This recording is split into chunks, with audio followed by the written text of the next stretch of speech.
Xin chào thầy và tất cả các bạn, mình tên là Nguyễn Khánh Huy và bạn mình là Đặng Hồng Trinh. Chúng mình là học sinh lớp 11C6 trường Trung học phổ thông Nguyễn Thị Minh Khai. Hôm nay chúng mình sẽ giới thiệu về nhạc cụ trong lễ hội âm nhạc ở Cà Mau mình.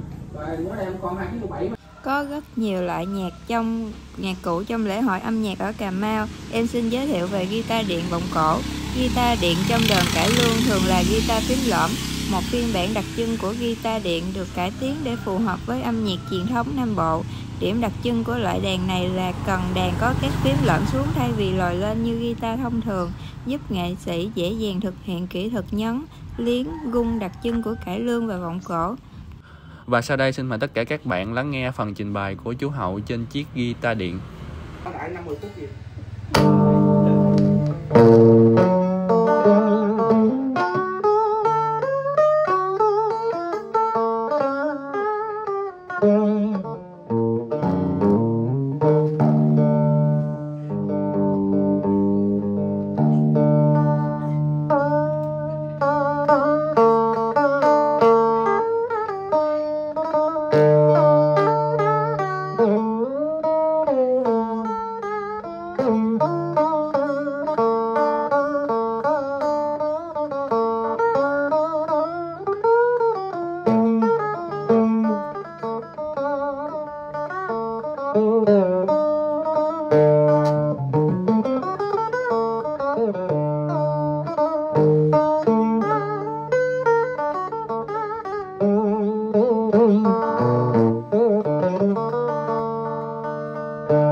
Thank you.